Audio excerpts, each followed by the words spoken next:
ahead and start the show. All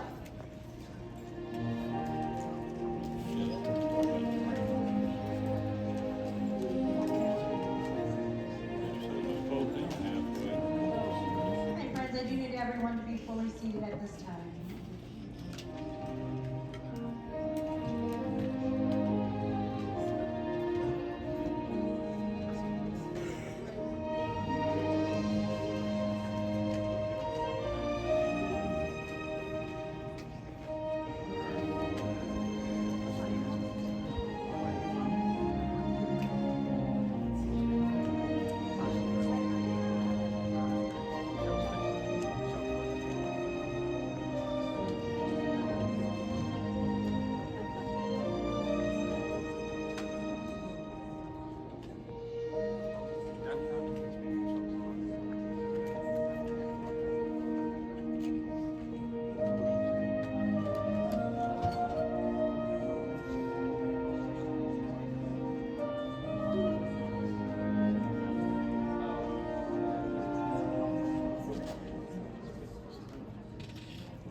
Good afternoon. Thank you for joining us for this reverent celebration of America's leaders, past and present.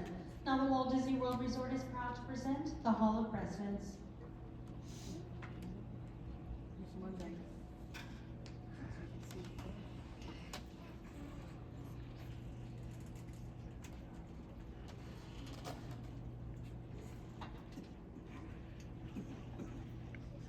This program is dedicated to the memory of Walt Disney.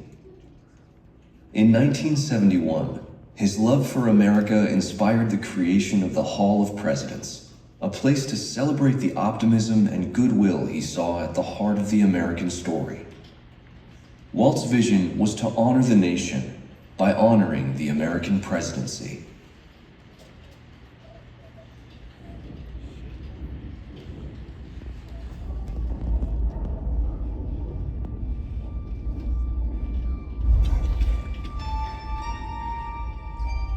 It is 1783, and the smoke is clearing in the wake of the Revolutionary War.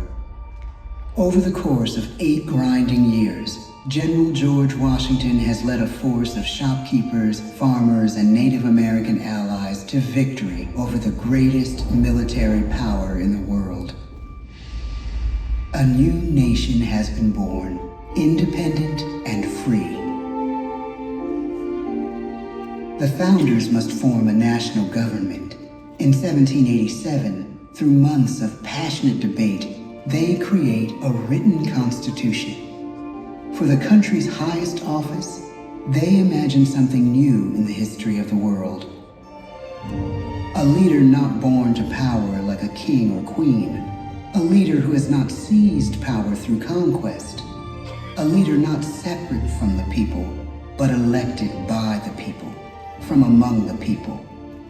We, the people. This is a new idea, an American idea. The idea of a president.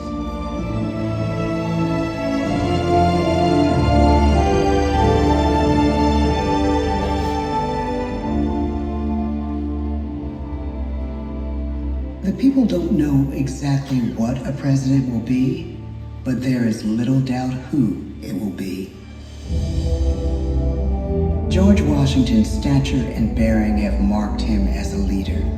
His integrity has made him a great one. Washington knows that many generals who have led successful revolutions make themselves dictators or kings. Instead, he steps down from power and retires to his home, Mount Vernon. The world takes note, and George Washington becomes the symbol of American ideals. In the first presidential election, it's Washington by a landslide. The only doubt seems to be his own. He writes, "Integrity and firmness is all I can promise. Integrity and firmness is exactly what we need." Everything he does as president will set a model for his successors. His final act may be the most important of all. After After 2 terms, with no term limit in the Constitution and amid overwhelming support to stay in office, he steps down once again and hands power back to the people. He wants us to speak, to elect a new president. During the early years of the Republic, we choose leaders as different as Thomas Jefferson, John Adams, and Andrew Jackson. Elections are often bitter. Each president stands at that fiery intersection where personal character meets the challenges of the times. Some call the presidency a glorious burden. Jefferson calls it a splendid misery. We, the people, must choose well. We elect 15 presidents before the course of history brings us to the edge of a crisis like no other. A nation born of freedom still permits slavery.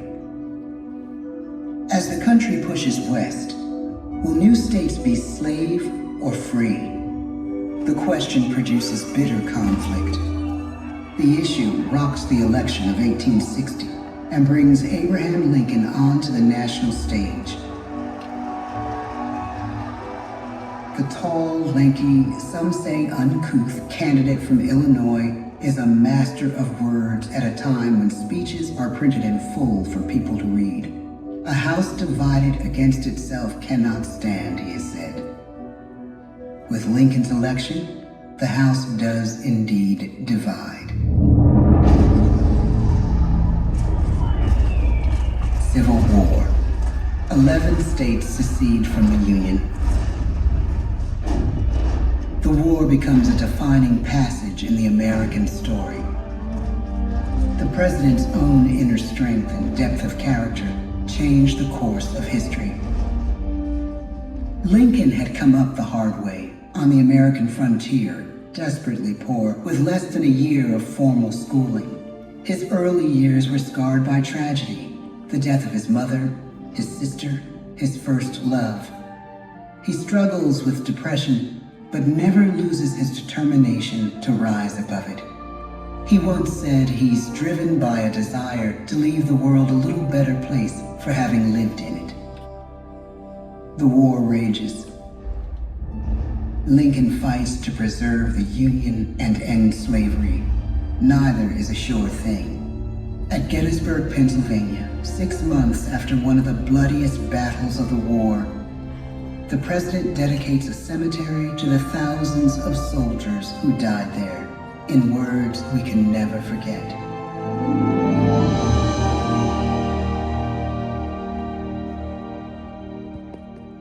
"Fourscore-and-7 years ago, our fathers brought forth on this continent a new nation, conceived in liberty and dedicated to the proposition that all men are created equal. Now we are engaged in a great civil war, testing whether that nation or any nation, so conceived and so dedicated, can long endure.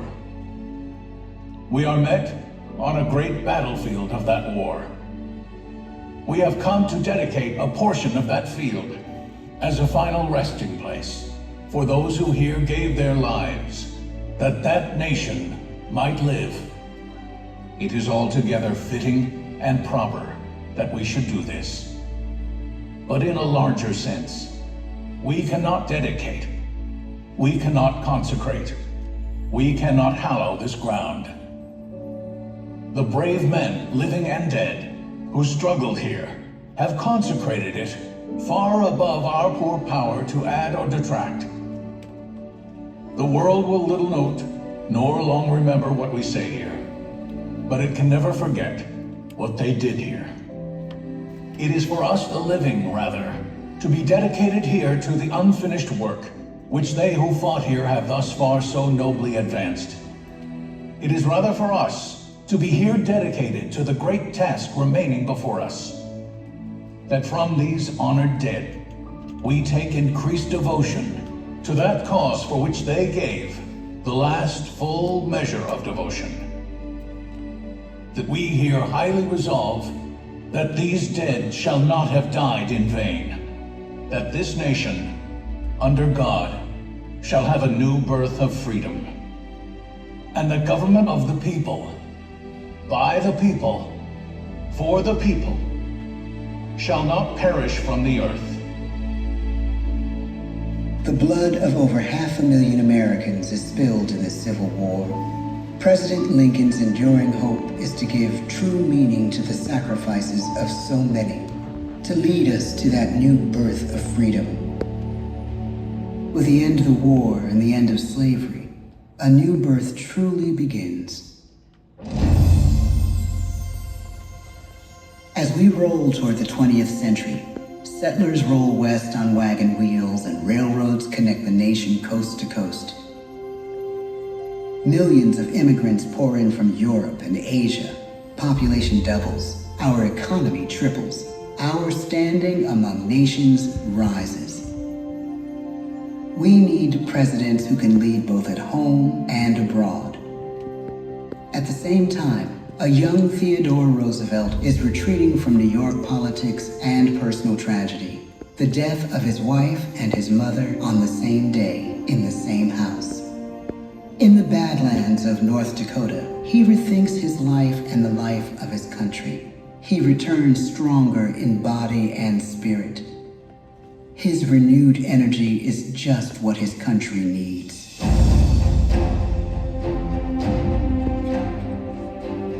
American industry is booming, but social tensions are rising. A progressive movement is bubbling up, pushing for change, and change is needed in the working and living conditions in cities. The gap widens between rich and poor. The demand for change grows stronger. Teddy Roosevelt is a knight on a crusade. He speaks with force and vitality in clear terms that make colorful headlines at a time when mass market newspapers have become the new media. To define his foreign policy, he borrows a phrase from an African proverb: speak softly and carry a big stick. But his greatest accomplishments are made at home. He breaks up giant monopolies, protects workers' rights, and calls for a square deal for all Americans, rich and poor, capitalist and wage earner. And a square deal for every man and every woman in the United States. He calls on America to be as great as the natural grandeur of its lands.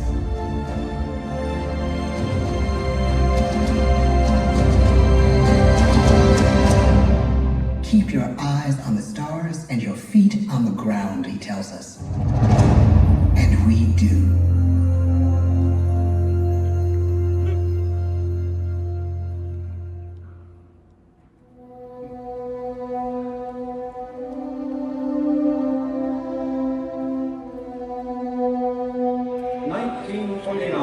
The bottom fell out of the market. 12 million unemployed.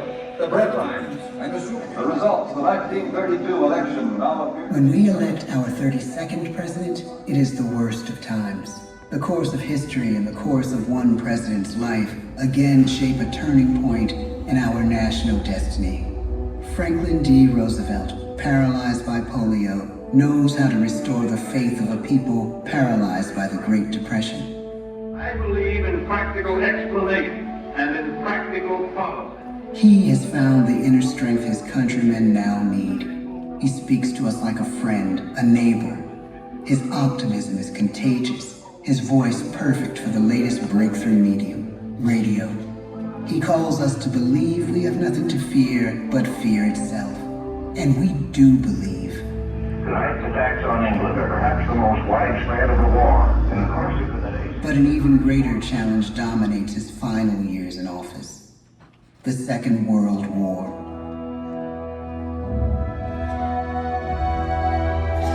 We must be the great arsenal of democracy. This is an emergency as serious as war itself. We stun the world with our production. When bombs fall on U.S. troops in Pearl Harbor, he calls us to fight on the war front and sacrifice on the home front.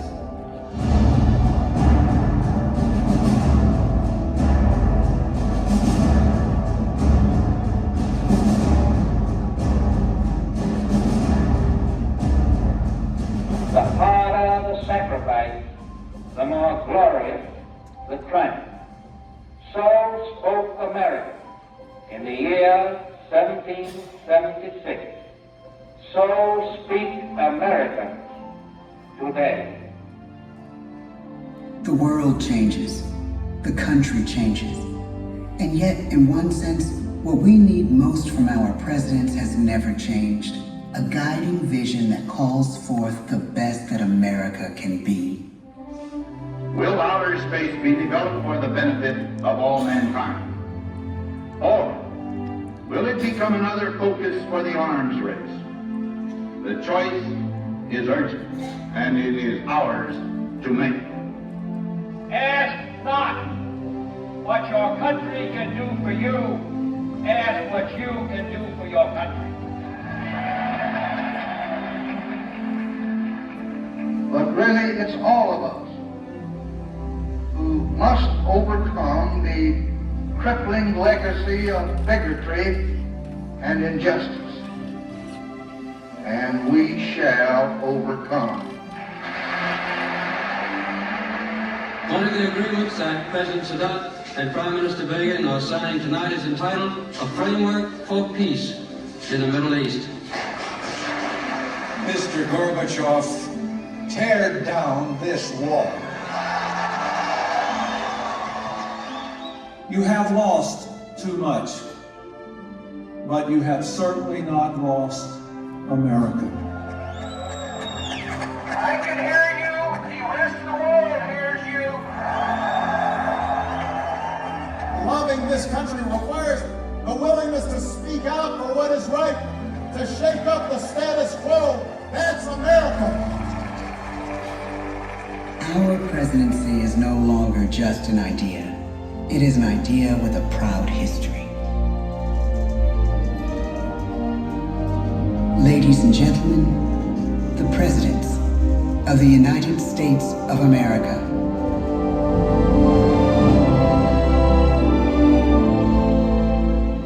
George Washington, John Adams, Thomas Jefferson, James Madison, James Monroe, John Quincy Adams, Andrew Jackson, Martin Van Buren, William Henry Harrison, John Tyler, James K. Polk, Zachary Taylor, Millard Fillmore, Franklin Pierce, James Buchanan, Abraham Lincoln, Andrew Johnson, Ulysses S. Grant, Rutherford B. Hayes, James A. Garfield, Chester A. Arthur, Grover Cleveland, Benjamin Harrison, William McKinley, Theodore Roosevelt, William Howard Taft, Woodrow Wilson, Warren G. Harding, Calvin Coolidge, Herbert Hoover, Franklin D. Roosevelt, Harry S. Truman, Dwight D. Eisenhower, John F. Kennedy, Lyndon B. Johnson, Richard M. Nixon, Gerald R. Ford, Jimmy Carter, Ronald Reagan, George Bush, Bill Clinton, George W. Bush, Barack Obama. Joe Biden.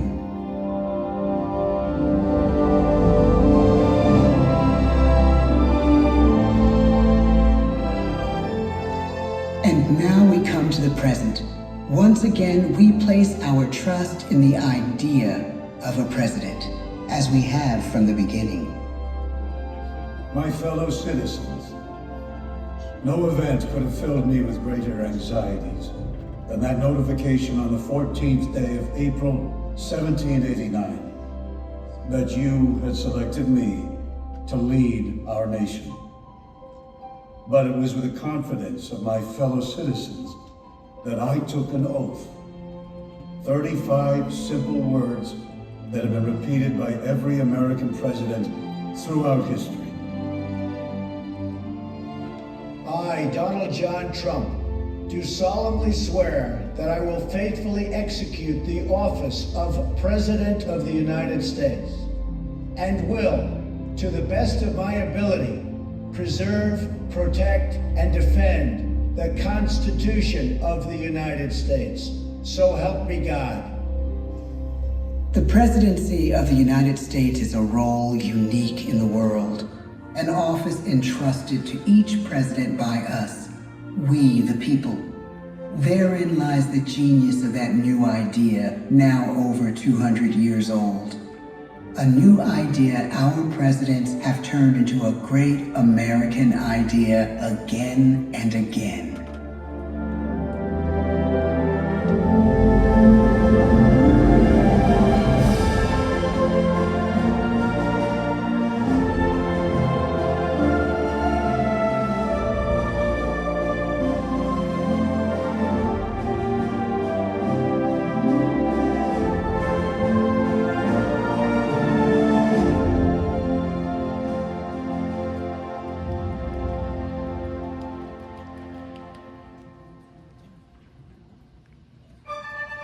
This concludes our presentation. At this time, please gather your personal belongings and exit through the open doors to your right. Again, please exit through the open doors to your right. We thank you very much for coming and hope you enjoy the rest of your day here at the Magic Kingdom.